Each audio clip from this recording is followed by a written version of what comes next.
Hi കൂട്ടുകാരെ, ഇന്ന് ഞങ്ങൾക്ക് ഉച്ചയ്ക്ക് ചൂരക്കറിയും കപ്പ വേവിച്ചതുമാണേ. ചൂര നമുക്ക് കഴുകി വൃത്തിയാക്കി എടുക്കാം. എൻ്റെ തലയെടുത്തിട്ടുണ്ട് കേട്ടോ. ചെറിയ ചൂരയായതുകൊണ്ട് തലയെടുത്തിട്ടുണ്ട്. വലിയ ചൂരയുടെ തല എടുക്കത്തില്ല, നിങ്ങൾ മാറ്റി വയ്ക്കുക. അത് പച്ചക്കറിയൊക്കെ വയ്ക്കാൻ എടുക്കും. ഇനി നമുക്ക് അരപ്പ് റെഡിയാക്കാം. ഇത് ചുവന്നുള്ളി, ഇഞ്ചിയും വെളുത്തുള്ളിയും അരച്ചെടുത്തത്. ഇത് 2.5 സ്പൂൺ മുളക് പൊടിയും 1 സ്പൂൺ മല്ലിപ്പൊടിയും കൊണ്ട് ചൂടാക്കി പേസ്റ്റ് രൂപത്തിൽ അരച്ചെടുത്താണ്. അപ്പം മീൻകറിക്ക് നല്ല കുഴുപ്പ് കിട്ടും. ഇനി മീൻകറിക്ക് ഞങ്ങൾ ചേർക്കുന്നത് ഫിഷ് മസാലപ്പൊടിയാണ്. ഇത് തിളച്ച വെള്ളത്തിൽ ചാലിച്ചെടുത്തതാണ്, ചൂടുവെള്ളത്തിൽ. ഇത് മൺചട്ടിക്കകത്ത് വെളിച്ചെണ്ണയൊക്കെ ഒഴിച്ച് കടുവൊക്കെ പൊട്ടിച്ച് ചുവന്നുള്ള ഇഞ്ചിയൊക്കെ ഇട്ട് കൊടുക്കുക. അതെടുക്കാൻ പറ്റിയില്ല കേട്ടോ. അതിലൊഴുത്തോട്ട് നമുക്ക് ഈ അരപ്പിട്ട് കൊടുക്കുക. നല്ല രീതിയിൽ വഴറ്റിയെടുക്കണം കേട്ടോ. നമുക്ക് ഇതിനകത്തോട്ട് ഇനി ഫിഷ് മസാലപ്പൊടി തിളച്ച വെള്ളത്തിൽ ചാലിച്ച് വെച്ചില്ലേ, അത് നമുക്ക് അതിലോട്ട് ഇട്ട് കൊടുക്കുക. വെളിച്ചെണ്ണയൊക്കെ നല്ല തെളിഞ്ഞ് വന്നിട്ടുണ്ട്. അതുവരെ നമുക്ക് വഴറ്റി കൊടുക്കണം.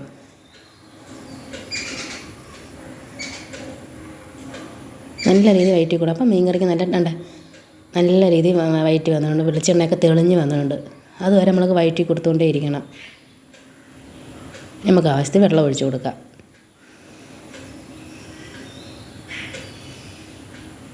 ഇനി പച്ചമുളകും കറിവേപ്പിലയും ഇട്ട് കൊടുക്കാം. 1/2 സ്പൂൺ മഞ്ഞൾപ്പൊടിയും ആവശ്യത്തിന് ഉപ്പും കൂടെ ഇട്ട് കൊടുക്കാം. കുടംപുളിയും കൂടെ അതിനകത്തോട്ട് ഇട്ട് കൊടുക്കാം. നമുക്ക് തിളച്ച് വന്നിട്ടുണ്ട്. ഇനി നമുക്ക് അതിലോട്ട് മീൻ ഇട്ട് കൊടുക്കാം. അപ്പോഴത്തേക്ക് മീൻ റെഡി ആവട്ടെ. അപ്പോഴത്തേക്ക് നമുക്ക് കപ്പ വേവിക്കാം. അടുപ്പിലാണേ കപ്പ വേവിക്കുന്നത് കേട്ടോ. ഞങ്ങൾക്കൊരു കുഞ്ഞ് അടുപ്പൊക്കെ ഞങ്ങളുടെ പുള്ളിക്കാരൻ ഉണ്ടാക്കി തന്നേ. അതിനകത്തോട്ടാണ് ഞങ്ങൾ കപ്പ വേവിക്കുന്നത്. ഇഷ്ടമായോ? മീനൊക്കെ റെഡി ആയിട്ടുണ്ട്. കപ്പ കഴിക്കണ്ടേ, അപ്പോൾ അതോട്ട് ചാറാട്ടാണ് എടുത്തേക്കുന്നത്. എൻ്റെ വെളിച്ചെണ്ണയൊക്കെ തെളിഞ്ഞ് വന്നിട്ടുണ്ട്.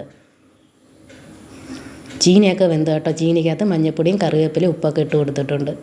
അത് ഊറ്റി നമുക്കത് എൻ്റെ ഇഷ്ടമായ സബ്സ്ക്രൈബ് ചെയ്തേക്കണേ. ഒരു ലൈക്കും കൂടെ. ഇനി അടുത്ത വീഡിയോ ആയിട്ട് കാണാം. ബൈ.